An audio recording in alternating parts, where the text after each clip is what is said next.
네, 제가 굉장히 부풀려져 있어서 언젠가 곧 터질 것 같은 늘 그런 생각을 하고 있는데 곧 터질 겁니다. 진짜 부풀어져 있고 AI 전문가라기보다는 그냥 사용하는 사람, 네, 그렇고, 네, 그렇습니다.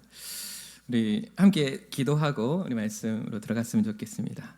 존귀하신 주님, 이 시간 주의 말씀 앞에 섭니다.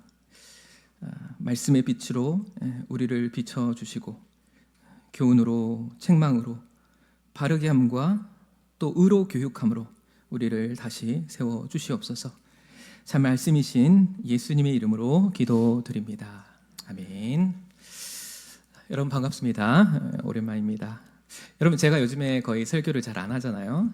대신 이제 온라인 강의라든지 기업 강의 같은 거 이렇게 종종 이제 하게 되는데요. 요즘 사실 좀 많이 느끼는 게 있는데, 보통 강의는, 감사합니다, PPT를 가지고 보통 많이 하잖아요. 근데 또 한 번 하면 그래서 이제 한 3시간이나 4시간 가까이 막 쉬지 않고 막 강의를 해요. 근데 이게 좀 힘들긴 하지만 특별히 막 어렵다고 생각되지는 않거든요. 왜냐하면 PPT가 있잖아요. 그런데 이제 제가 생각해 보면 목사님들은, 물론 저도 목사지만 PPT를 아예 거의 안 쓰고 그냥 말로 이제 설교를 하시잖아요. 저는 요즘에 좀 새삼 느껴요. 와, 어떻게 스피치만으로 이 3-40분간 이 수준 높은 청중들을 이끌 수가 있지? 요즘 또 아까 말씀드린 쇼츠 시대잖아요, 그죠? 10초, 20초 이걸 막 다투는 그런 시대에 어떻게 이런 일들을 하실 수 있지? 여러분, 정말 엄청난 거거든요. 정말 어렵고 또 대단한 겁니다. 저는 못해요, 이제. 그 말 하려고 지금 이렇게 장황하게 이야기를 나눴던 거고요. 그래서 오늘 저는 PPT를 쓰겠다, 이 핑계를 이렇게 대고 있는 겁니다. 여러분, 오늘 저는 여러분들과 제국의 시대를 살아가는 그리스도인이라는 제목으로 말씀을 짧게 나눠보려고 하는데요. 한 1-2년 전부터 이런 생각들을 좀 많이 하고 있어요.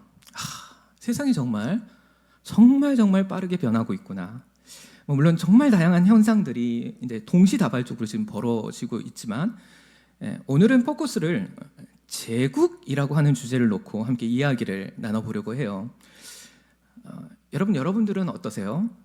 제국주의, 제국이라는 말이 좀 와 닿으세요? 아마 우리 성도님들 가운데는 이제 연세가 80대 후반 혹은 그 이상인 분들은 2차 세계대전, 특별히 일본 제국주의를 경험하셨을 텐데요. 사실 그 이후의 세대는 제국주의를 잘 경험해 보지 못하셨을 것 같아요. 우리가 냉전시대를 제국주의 시대라고 말하진 않잖아요. 저도 이제 40대 중후반이다 보니까 제가 살아온 시대는 신자유주의 시대잖아요. 열강들이 있긴 하지만 세계화가 잘 정착되었고 정말 평화로운 시대처럼 이렇게 보였잖아요. 저는 솔직히 불과 이제 한 몇 년 전까지만 해도 전쟁이라는 것이 저기 중동이나 혹은 그 아프리카 내전 이런 데서 일어나는 것이지, 이 문명 사회에서 너무 터무니없는 단어처럼 느껴졌었거든요. 아니, 이렇게 최첨단 기술이 발전하고 문명이 발달하고 전 세계 사람들의 지적인 수준이 이렇게 높아지고 있는 이런 시대에 제국? 전쟁? 여러분, 이런 단어들이 정말 현실감 있게 다가오셨나요? 저는 그렇지 않았거든요. 하지만 여러분, 지금은 어떻습니까? 당장 우리 주변에서, 주변 나라들에서 전쟁이 일어나도 전혀 이상하지 않을 분위기가 점점 무르익고 있지 않나요? 어떤 나라는 이전에 그 로마 제국처럼 전 세계 물류교통망에 열심히 지금 건설하고 있고 제국의 야욕을 드러내고 있죠. 어느 곳에서는 영토 전쟁이 몇 년간 지금 지속이 되고 있죠. 최근 세계 평화를 유지를 자처하던 국가는 관세를 갑자기 높여버린다거나, 이 제국의 특징이죠. 영토에 대한 야욕을 노골적으로 드러내고 있기도 하죠. 이제 AI 시대, 로보틱스 시대라고 하는데요. 이 기술의 발전이 인류를 더욱더 윤택하게 하는 것이 아니라 나라와 나라 사이에 큰 격차를 점점 벌이게 하고 있죠. 무엇보다 이런 것들이 제국주의의 가장 강력한 통치 수단으로서 발전하고 있는 것이 아닙니까? 전문가들이 이런 현상을 새로운 노말, 뉴 노말이라고 이야기를 하던데요. 여러분, 이런 시대를 살아가는 우리 그리스도인들, 이 땅의 교회는 이 당황스러운 상황을 어떻게 봐야 할까요? 다시 살아난 이 제국이라는 실체를 도대체 성경은 뭐라고 말하고 있는지 한번 생각해 봐야 하지 않을까요? 바로 이런 동기에 의해서 오늘 말씀을 준비를 했는데요. 자, 먼저 우리 정의를 한번 보시죠. 제국. 여러분, 제국이라는 게 도대체 뭘까요? 자, 일단 학자들이 말하는, 물론 뭐 저마다 상이하겠지만 일반적으로 말하는 정의는 이런 것 같아요. 하나의 중심적 권력이 서로 다른 민족과 문화를 가진 광대한 영토를 군사적, 정치적 강제력을 통해 통합하고 지배하는 비대칭적 지배체제. 무슨 말인지 하나도 모르겠죠? 저도 잘 모르겠는데, 자, 다시 한번 뜯어보자면 하나의 중심 권력이 있다는 거예요. 예전 같았으면 황제와 같은 권력과 지배 집단이 있고, 근데 그 권력이 민족과 문화를 포괄하는 광대한 영토를 다스린다는 거예요. 어떻게 해요? 젠틀하게요? 아니죠. 군사적으로, 정치적으로, 강제력을 동원해서 무력으로, 때론 침략 전쟁으로 통합하고 지배하는 비대칭적 지배체제. 여기서 비대칭이라고 하는 것은 동등한 위치가 아니라는 거예요. 식민지와 같이 강압적으로 지배하는 구조와 체제. 바로 이것을 제국이라고 부릅니다. 자, 그렇다면 이런 일반적인 정의는 그렇고, 우리에게 더 중요한, 도대체 성경은 제국을 무엇이라고 정의하고 있을까요? 자, 우리 함께 읽어봤으면 좋겠는데요. 우리 함께 읽어보겠습니다. 시작. 타락한 영적 세계의 지배 아래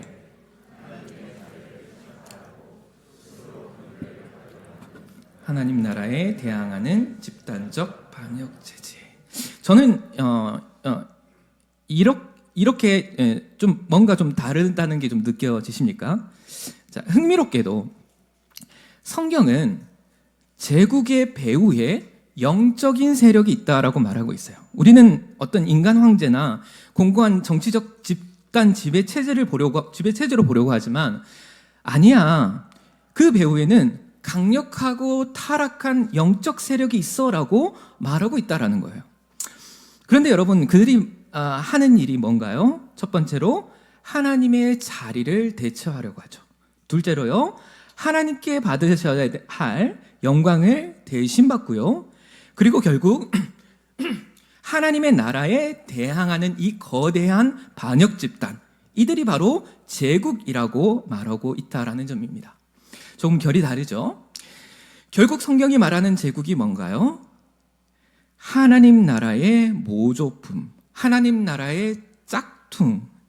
구조는 그럴듯하게 비슷한 것 같지만 그 내용은 완전히 반대인 세상의 나라, 바로 그걸 제국이라고 부르고 있다라는 것입니다. 자, 그러면 우리가 이 제국을 좀 더 이해하기 위해서 어떻게 해야 할까요?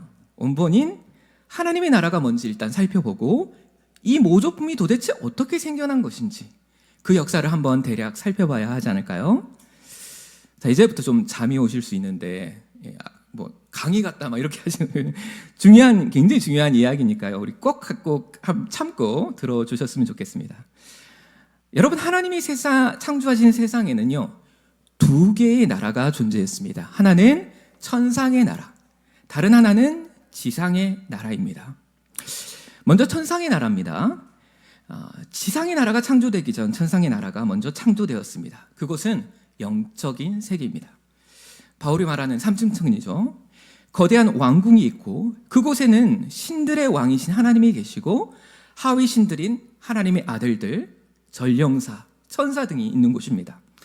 우리는 보통 천상의 존재들을 통칭해서 그냥 천사라고 부르지만 엄격히 말하면 역할이 구분되어 있죠.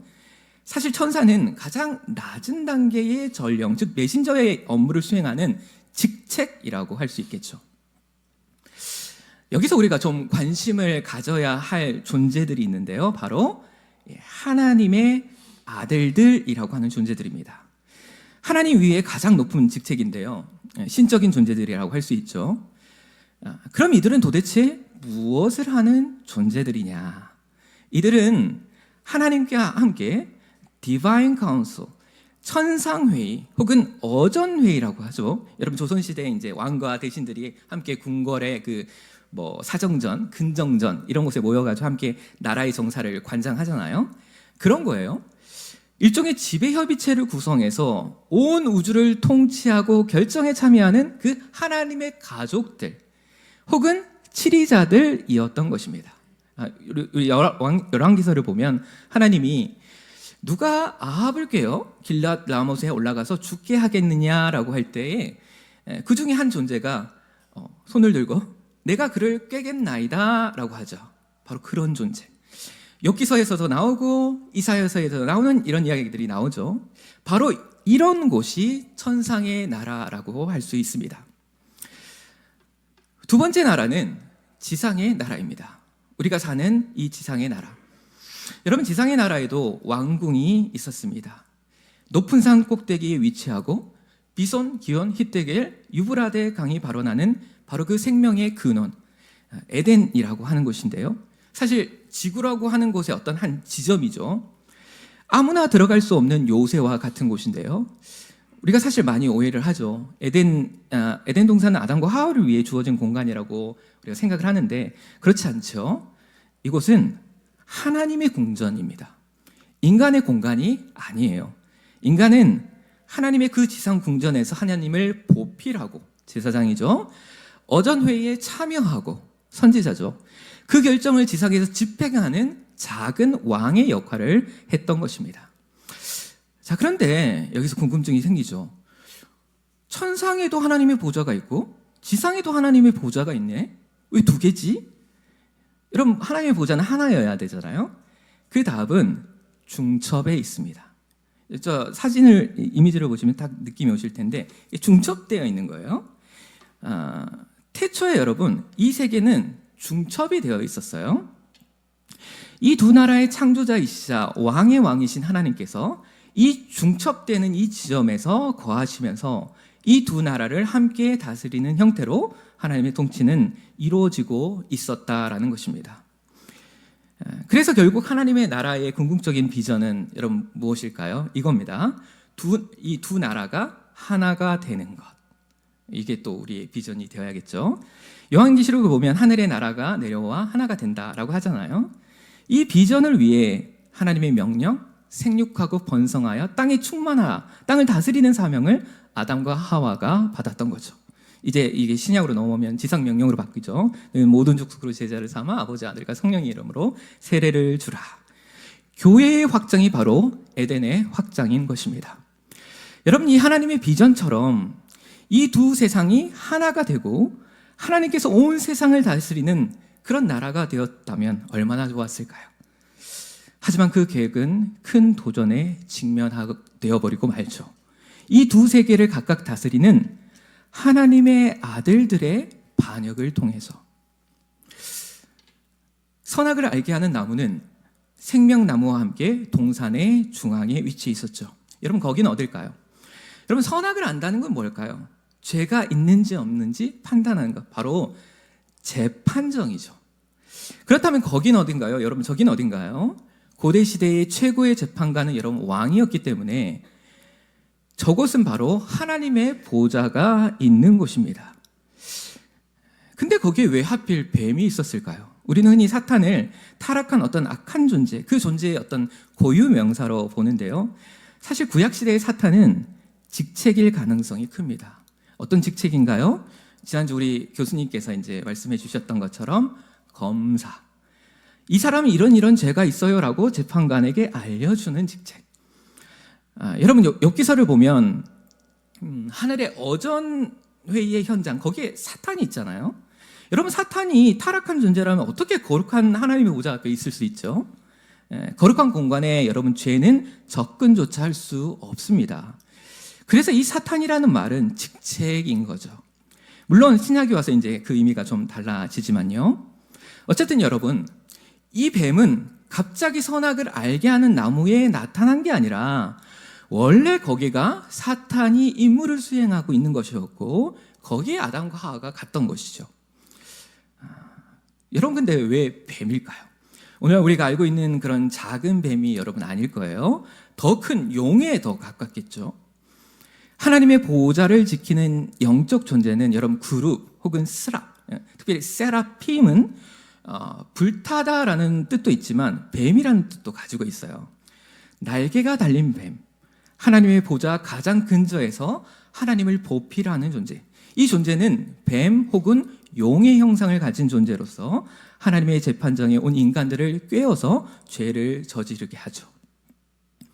여기 정말 많은 이야기들이 있지만 시간 관계상 생략하고, 여러분 중요한 사실은 무엇인가요? 그 나라에 반역이 일어났다라는 사실입니다. 천상과 지상 두 나라의 지배자들이 함께 반역을 꾀했고 죄를 세상에 몰고 오게 된 것입니다. 그렇게 아담과 하와는 에덴 동산에서 쫓겨나게 되죠. 그 이후 그 뱀의 영향력이 극대화된 형태의 한 인간이 태어나게 되는데요. 그가 누군가요? 바로 가인입니다. 아담과 하와는 가인을 세상을 구원할 구세주로 생각했었지만 현실은 어떠했나요?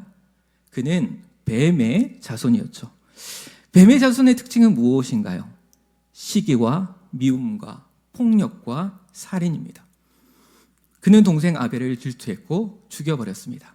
그리고 그는 하나님의 저주를 받아 에덴의 동편인 놋 땅으로 피하게 됩니다. 거기서 도시를 세우게 되는데요. 바로 이 성이 우리가 지금 말하고자 하는 그 제국의 프로토타입, 원형이 되는 곳입니다. 가인의 도시는 폭력과 살인으로 세워진 도시입니다. 가인의 후손들, 야발, 유발, 두발 가인은 가축을 치고 악기를 다루고 철기 문화를 발전시키죠. 특별히 철기는 무엇을 말하죠? 무기를 말하는 것이죠. 하나님의 은혜가 없는 곳에서 자신들의 문명을 구축하기 시작했던 것입니다. 이 죄의 씨앗은 점점점 자라났습니다. 사라지기는커녕 점점 증폭되었던 거죠. 여러분, 이 초기 제국이 얼마나 폭력적인지를 보려면 여러분 라멕의 노래를 보면 잘 알 수 있는데요. 우리 함께 읽어볼까요? 시작. 아다와 실라여 내 목소리를 들으라.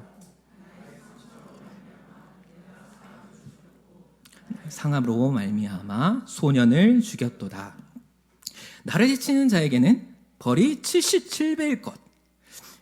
이거 완전히 하나님을 대놓고 조롱하는 거죠. 그러면서 자기에게 아주 작은 상처를 낸 소년을 가차없이 죽여버리는데요. 이게 전형적인 악인의 특징이죠. 강한 자가 아니고 자기보다 약한 자를 폭력을 가하는 존재들이죠. 그리고선 자랑을 해대며 이 힘 앞에 누구도 대적하지 말라라고 합니다. 바로 이 지점에서 제국주의의 전형적인 폭력, 공포의 정치가 본격적으로 싹트고 있다라는 것입니다. 자, 그러면서 시간이 이렇게 흘러가면서 창세기 6장에 기이한 사건이 발생합니다. 하나님의 아들들이라고 하는 자들과 인간의 여인들 사이에서 고대의 용사가 나왔다고 기록되어 있죠. 타락한 천상의 존재들과 인간 여인들 사이에 새로운 존재가 탄생을 했는데 이들이 누굴까요? 바로 네피림입니다. 거인의 족속, 압도적 힘과 지식으로 제국을 건설했던 이들이죠. 가나안 아낙 자손 르바임, 골리앗이 바로 이 족속의 후예들이고요. 훗날 하나님의 백성들을 끊임없이 괴롭히는 제국의 리더들이 됩니다. 자, 뱀의 후손들이 점점 강력해지고 집단을 형성하고 그 힘이 점점 거대해지는 시점에 진정한 의미의 제국, 애굽, 아수르, 바벨론, 로마의 시초가 되는 최초의 제국을 이루는 한 사람이 등장하게 되는데요. 그 사람의 이름은 바로 니무롯입니다. 우리 창세기 10장 8절도 우리 함께 읽어봤으면 좋겠는데요. 함께 읽겠습니다. 시작. 구스가 또 니무롯을 낳았으니 그는 세상의 첫 용사라. 그가 여호와 앞에서 용감한 사냥꾼이 되었으므로 속담에 이르기를 아문은 여호와 앞에서 니무롯같이 용감한 사냥꾼이라 하더라. 그의 나라는 시날 땅의 바벨과 에렉과 악각과 간내에서 시작되었으며 그가 그 땅에서 아수르로 나아가 니느웨와 르호보잇 이르와 갈라와 및 니느웨와 갈라 사이에 내션을 건설하였으니 여러분, 이 번역은 사실 너무 미화가 되어 있어요. 첫 용사, 여러분 기보림은 네피림을 지칭할 때 썼던 단어고요. 여호와 앞에서라기보다는 여호와에 대항해서, 또 그의 나라, 여러분 성경에서 처음으로 나의 나라라고 처음으로 불렀던 사람이 바로 이 사람이고요. 큰 성읍, 곧 제국을 건설한 존재가 바로 니므롯이었습니다. 여러분, 이 사람이 왜 이렇게 중요할까요? 이 사람이 바로 바벨탑의 건설을 지휘하고 옛 에덴을 복원하여 천상의 나라로 침입하고자 했던 첫 번째 제국의 왕이었기 때문입니다. 굉장히 영적인 사건이죠. 인류의 역사에서 가장 노골적으로 하나님께 대항했던 제국의 시작이었던 것입니다. 하지만 하나님과 천상의 존재들은 이 문제를 결코 좌시하지 않았습니다. 지상에 강림하여 그들을 흩어버리셨죠. 언어를 나누고 온 세상으로 그들을 흩어버리셨습니다. 자, 이때가 중요한데요. 하나님은 바벨의 언어를 흩으시고 어떻게 하셨나요? 하나님의 아들들을 다시 세상에 내려보내십니다. 신명기 32장 8절 9절에 흥미로운 이야기가 나오는데요. 지극히 높이신 자가 민족들에게 기업을 주실 때 이스라엘 자손, 다른 사본에는 하나님의 아들들의 수요대로 백성들의 경계를 정하셨도다. 여호와의 분깃은 자기 백성이라. 자, 보세요. 바벨이 무너져요. 지상의 백성들이 흩어집니다. 이때 하나님은 천상회의의 영적 존재들인 하나님의 아들들을 이 땅에 내려보내셔서 각각의 성읍들을 통치하게 하십니다. 창세기 10장 민족계별로 보면 약 70개의 민족이 있겠죠. 그래서 한 70명의 하나님의 아들들이 보내졌겠죠. 자, 여러분 이제 안심이 되시죠? 야, 하나님의 아들들이 내려왔고 그들이 세상의 성읍들을 다스리게 되었으니 이제 하나님만 섬기는 하나님의 나라가 이루어지겠구나라고 상상하셨겠지만 그것은 착각이었습니다. 이 하나님의 아들들도 결국 타락해 버렸습니다. 각 민족들을 맡은 영적 존재들이 하나님께 올려드려야 할 그 영광을 자신들이 가로채고 스스로 경배를 받기 시작한 것입니다. 우상숭배가 시작된 것이죠. 제국의 특징인 음란, 돈, 폭력과 억압, 제국의 왕들이 여기저기서 등장하기 시작했습니다. 하지만 그 인간 왕들의 배후에는 누가 있었나요? 이 타락한 영적 세력들이 그들을 사로잡고 있었던 것입니다. 특별히 그들은 본격적으로 야훼의 백성들을 핍박하고 억압하기 시작했습니다. 이스라엘을 압제하고 포로로 삼았던 이집트 제국, 골리앗을 앞세워 침략하는 바벨론 제국, 그리고 아수르와 페르시아, 로마 제국까지. 여러분 요한계시록을 보면 하나님의 삼위일체를 모방한 이 제국의 삼위일체, 용과 짐승과 음녀가 등장하여 교회를 핍박하고요, 강력한 힘으로 세상을 지배합니다. 여러분 어떠세요? 보이십니까? 여러분 놀랍게도 성경은 처음부터 끝까지, 창세기부터 요한계시록까지 제국에 대한 이야기를 우리에게 들려주고 있는 것입니다. 이 제국은 시간이 흘러갈수록 더욱 거대해지고 더욱 완악해지고 더욱 대담해지고 더욱 폭력적으로 하나님의 백성들을 억압했습니다. 하지만 여러분, 제국의 억압과 폭력에 고통당하는 당신의 백성들을 하나님은 외면하지 않으셨다는 사실을 우리는 기억해야 합니다. 그분의 놀라운 경륜 속에서 이 제국을 무너뜨릴 프로젝트는 이미 준비가 되어 있었습니다. 그리고 2000년 전 제국을 완전히 무너뜨릴 존재를 세상에 내려보내신 것입니다.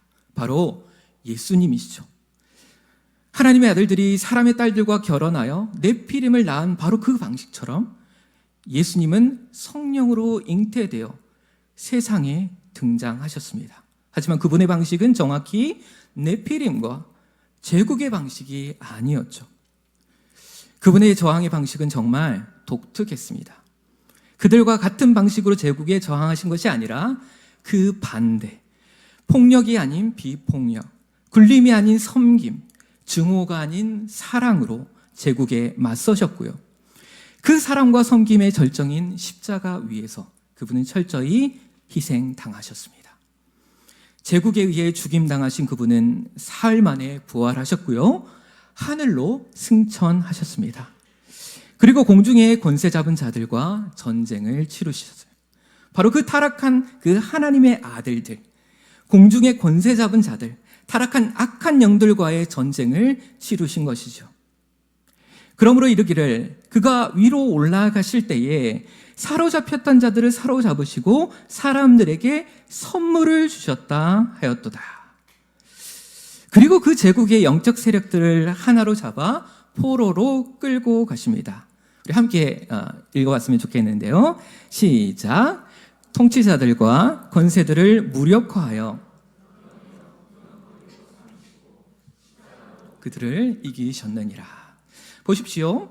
하나님은 마치 패배하고 희생당한 것처럼 보였지만 결국은 승리하셨고 타락한 영적 존재들을 포로로 삼고 잡아오셨던 것입니다. 여러분, 예수님이 이 결정적인 승리를 통해 얻게 된 것이 무엇입니까? 바로 선물, 전리품이죠. 예수님이 승천하시고 10일 후에 공중의 전쟁이 끝난 후에 예수님은 그 승리의 전리품이신 성령님을 세상에 내려보내셨고 그 성령으로 말미암아 이 땅에 교회가 세워지게 된 것입니다. 여러분 놀랍지 않습니까? 교회의 시작, 그 DNA는 승리라는 것입니다. 성령의 능력을 입은 교회는 복음의 군사들이 되었습니다. 제국에 저항하는 가장 강력한 하나님의 나라의 전진기지가 된 것입니다. 여러분 그렇다면 여러분 좀 궁금하지 않으십니까? 도대체 이 제국들의 운명은 어떻게 되는 것일까요? 이미 성경은 우리에게 증거하고 있습니다. 힘찬 음성으로 외쳐 이르되 무너졌도다 무너졌도다 큰 성 바벨론이여 귀신의 처소와 각종 더러운 영이 모이는 곳과 각종 더럽고 가증한 새들이 모이는 곳이 되었도다. 결과는 이미 정해져 있습니다. 복음의 능력을 가진 교회를 통해 이 전쟁은 결국 승리할 것이고 제국은 철저히 무너져 버리고 말 것입니다. 자, 여기까지가 성경이 우리에게 들려주는 제국에 대한 이야기입니다. 어떤 생각이 드시나요? 여러분 제가 이런 장황한 이야기를 들려드리는 의도를 아시겠습니까? 결국 하나예요. 제국이라는 주제는 우리가 생각하는 것보다 훨씬 성경의 핵심 주제라는 사실을 여러분에게 보여드리고 싶었던 것입니다. 여러분 지금까지 우리는 제국이라는 실체를 잊고 살아왔습니다. 우리 세대의 교회가 제대로 경험해 보지 못했기 때문에 우리는 제국이 자신의 모습을 숨긴 시대를 살아왔기 때문인 것 같습니다. 그 결과 우리는 신앙이라는 것을 너무 개인적인 차원으로 영적으로 내재화하고 너무 내면화해버리는 우를 범해버리고 말았다고 생각합니다. 신앙이라는 것을 그저 우리 내면의 어떤 상태로 한정해버렸다고요. 그저 우리 마음의 평안, 위로, 리추얼, 자기개발, 명상 그저 믿으면 우리 아들, 딸들 잘 되고 사업 성공하고 건강하고 복을 받는 기복적 행위 정도로 전락시켜버린 측면이 없지 않다라는 것입니다. 여러분 이게 완전히 나쁘다는 건 절대 아닙니다. 우리의 신앙의 중요한 측면들이죠. 하지만 여러분 성경은요 그것보다 훨씬 더 근본적이고 실제적이고 현실적인 악의 구조와 시스템에 대한 이야기를 우리에게 들려주고 싶어합니다. 여러분 이걸 놓치시면 안 됩니다. 개인의 신앙적 행위도 중요하지만 그보다 더 큰 하나님의 나라, 이 땅의 제국에 치열하게 대항하는 교회의 영적 사명을 기억하길 원하시고 계시다는 것입니다. 앞서 설명 말씀드렸던 것처럼 앞으로 우리는요 싫으나 좋으나 제국의 시대를 살아가게 될 것입니다. 힘의 논리, 엄청난 빈부의 격차, 억압과 착취의 구조, 강압과 폭력, 전쟁의 시대. 이것이 단지 국제관계에서 일어날 뿐만 아니라 어쩌면 우리 사회 공동체에서 지금도 조금씩 드러나고 있죠. 그 대립과 갈등이 앞으로는 더욱더 노골적으로 드러나게 될지도 모릅니다. 자, 그렇다면 우리는 자연스럽게 이런 질문을 할 수밖에 없을 것입니다. 이 질문입니다. 그럼 이제 우리는 어떻게 살아가야 하나요? 사실 이 질문은 제가 청년 사역할 때 가장 많이 들었던 질문입니다. 목사님, 저는 어떻게 그리스도인으로 세상에 살아야 하나요? 내가 아나. 그죠? 저도 사실 그때 이제 한평생 목회만 하다가 이제 세상이 떨궈지니까 저도 막 답을 찾아갔던 그런 시기니까 이해해 주시고요. 사실 지금도 어쩌보면 잘 모르겠습니다. 이 거대한 변화들이 우리의 삶에, 이 땅의 교회에 도대체 어떻게 영향을 미치게 될지 저도 사실 솔직히 잘 모르겠습니다. 그래서 저는 더욱더 말씀의 목소리에 귀를 기울여 보고 싶었던 것입니다. 제가 보니까요, 성경을 보니까요, 여러분, 제국의 시대를 살아가는 하나님의 백성의 존재 방식은요, 꽤 명쾌하더라고요. 그것을 살아내기가 너무 어려워서 문제지 성경이 제시하는 해법은 너무 분명하더라고요. 그럼 그 방식은 무엇일까요? 그것은 바로 어린 양의 방식입니다. 오늘 본문을 보십시오. 요한이 환상 가운데 두루마리를 펼 자가 없어 통곡하고 있는데요, 장로 중에 한 사람이 말하죠. 울지 말라. 유다 지파의 사자 다윗의 뿌리가 이겼으니. 여러분, 사자라고 했습니다. 강력한 군주로 세상을 평정할 사자. 로마 제국을 무너뜨리고 우뚝 설 구원자. 당시 유대인들이 그토록 기다리던 메시아 이미지가 바로 이런 이미지였죠. 제국을 제국의 방식으로 무너뜨릴 강력한 왕. 그런데 여러분, 그 다음 6절 한번 보세요. 갑자기 허탈해집니다. 사자인 줄 알았는데 어린 양이었습니다. 그것도 그 양은 이미 죽어버린 양. 일찍이 죽임을 당한 것 같더라. 가장 무력하고 연약하고 패배해버린 것 같은 죽임당한 어린 양. 하지만 여러분, 놀라운 사실은 무엇입니까? 성경은 이 어린 양의 모습을 승리로 묘사하고 있다는 것입니다. 이겼으니, 어린 양이 이겼다라고 말하고 있는 것입니다. 여러분, 너무 황당하지 않습니까? 이게 도대체 무슨 말입니까? 여러분, 제국의 방식은 상대를 짓밟고 승리하는 방식입니다. 하지만 어린 양의 방식은 다르죠. 죽음으로써 세상을 이기는 방식입니다.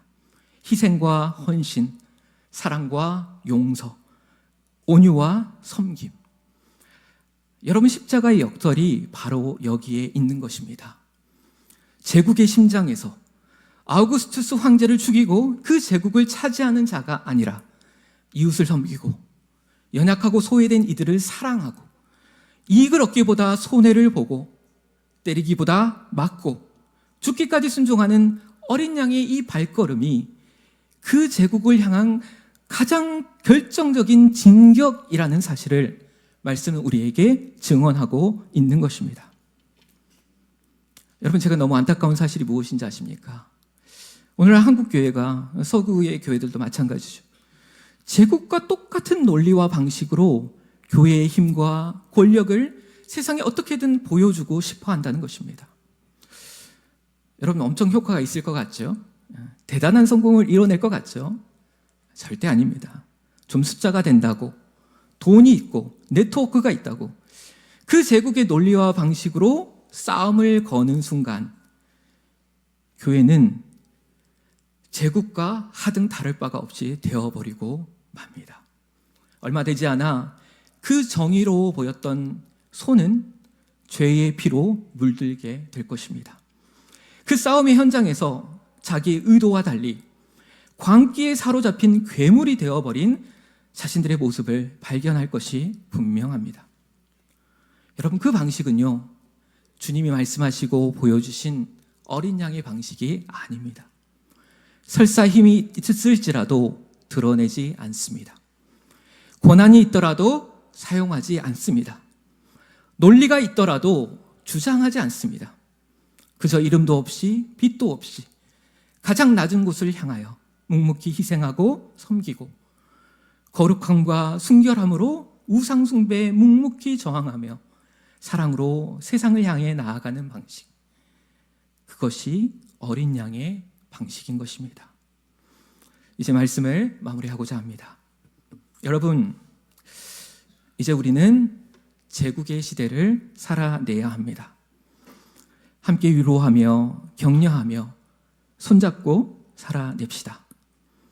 순결함의 공동체로, 핍박받는 공동체로, 오른편을 맞으면, 뺨을 맞으면 왼뺨도 돌려댈 수 있는 공동체로, 희생하는 공동체로, 사랑하는 공동체로, 가장 낮은 곳에서 진심으로 세상을 섬기는 공동체로, 진정한 어린 양의 공동체로 세워지는 우리 하나드림 교회와 우리 모든 성도님들 되시기를 우리 주님의 이름으로 간절히 소원합니다.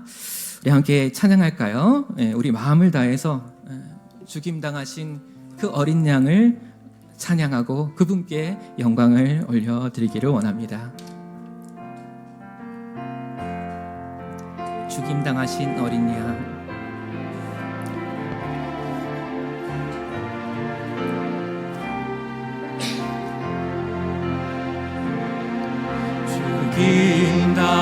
죽임당하신 어린 양, 모든 족속과 방언, 백성과 나라 가운데서 우리를 비로사서 하나님께 드리셨네. 죽임당하신 어린 양, 우리들을 나라와 제사장 삼아 주셨으니 우리는 주와 함께 이 땅에서 다스리리. 죽임당하신 어린 양, 능력과 부와 지혜, 힘과 용기와 영광 찬송 받으시기에 합당하신 어린. 다시 한번 찬양할까요? 죽임당하신 어린 양, 죽임당하신 어린 양, 모든 족속과 방언, 백성과 나라 가운데서 우리를 비로사서 하나님께 드리셨네. 죽임당하신 어린 양, 우리들을 나라와 제사장 삼아 주셨으니 우리는 주와 함께 이 땅에서 다스리리. 죽임당하신 어린 양, 죽임당하신 어린 양, 능력과 부와 지혜, 힘과 용기와 영광 찬송 받으시기에 합당하신 죽임당하신 어린 양, 죽임당하신 어린 양, 능력과 부와 지혜, 힘과 존귀와 영광 찬송 받으시기에 합당하신 어린 양.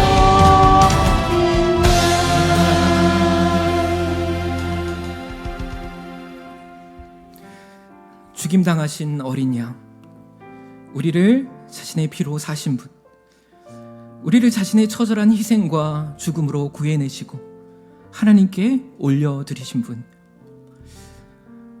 종으로 삼아주셔서 감사하고 그 은혜가 감당하기 버거운데 우리를 나라와 제사장으로 삼아주시고 새로운 사명까지 다시 맡겨주신 분, 그분은 오늘 저와 여러분들을 당신의 존재와 사역의 방식으로 초대하고 계십니다. 이미 그분이 보여주시고 걸어가시고 증명해내신 그 길과 방식, 바로 어린 양의 방식입니다. 가장 초라한 방식, 가장 연약해 보이는 방식, 가장 우리의 욕망에 반하는 방식. 여러분, 이제 우리는 승리를 다시 정의해야 합니다. 승리는 더 많이 가지는 것이 아닙니다. 더 많이, 더 높이 올라가는 것이 아닙니다. 더 강한 힘을 갖는 것도 아닙니다. 상대를 짓누르고 지배하고 정복하는 것이 아닙니다. 섬기는 것, 낮아지는 것, 사랑하는 것, 손해를 보면서도 사람을 선택하는 것, 죽기까지 순종하는 것. 이것이 죽임당하신 어린 양이 친히 보여주시고 걸어가신 진정한 승리의 길입니다. 이 시간 우리 함께 기도합시다. 하나님, 우리도 죽임당하신 어린 양의 길을 걷기를 원합니다. 제국의 방식을 단호히 거부하셨던 주님을 따르기를 원합니다. 제국의 유혹, 멋지고 근사하고 세련되어 보이는 그 모든 방식을 거부하고 연약하고 미련하고 초라해 보이는 예수님의 방식, 십자가와 어린 양의 존재 방식으로 이 세상을 살아가겠다고 결단합니다. 저희는 해낼 수 없음을 아오니 성령으로 붙들어 주시고 함께 그 길을 걸어가 주옵소서. 우리 함께